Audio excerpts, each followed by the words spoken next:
where do I start other than we're back? I cannot tell you why this was so good.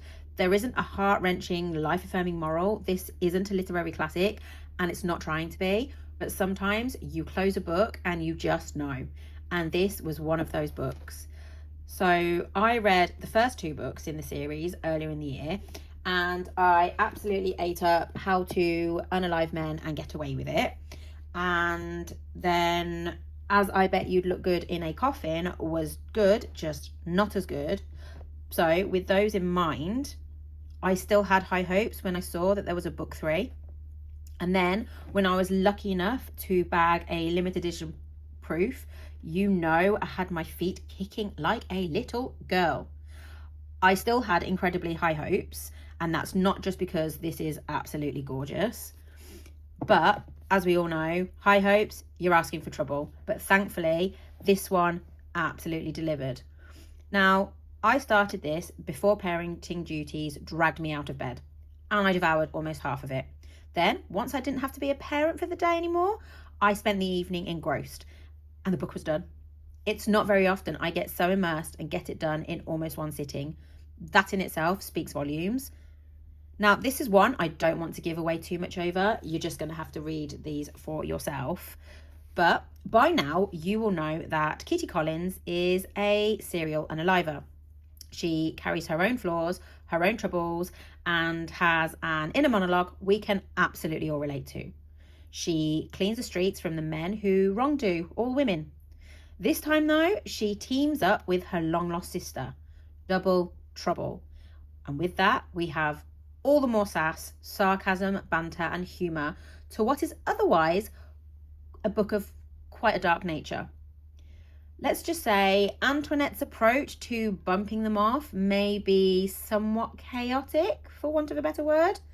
She lacks the professionalism, the planning, the scheming that we have seen from Kitty. But of course, this results in throwing 1 or 2 extra mishaps their way. But it absolutely raised the hilarity stakes, turning this into quite the entertaining family business. Now, I'm no serial unaliver connoisseur, not by a long shot, but there is something about the way that Katy writes about female serial unalivers. Kitty and Antoinette embody that female rage that so many women quietly carry around. I'm not saying we're all roaming the streets as female serial unalivers, but they're doing what they believe is right, and they are taking girl power to a whole new extreme. Sisters supporting sisters, fighting for what's right. You hurt my world, I hurt you. Abso-freaking-lutely. Now, like I said, this is full of dark humour, laughs, and at times there is some real emotion. It's fast-paced, it's witty, and it is so unhinged. I'm so here for it.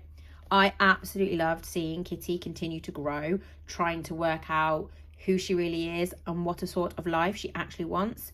You can feel her questioning everything, whilst never quite wanting to leave that part of herself behind. Now, whilst I figured out 1 or 2 of the plot points quite early on, it did not take away from the fun and enjoyment I found in reading this. Beneath all of that chaos, Katy Brent never loses sight of why these books resonate. Underneath the outrageous unalives and dark humour, there is something surprisingly grounded.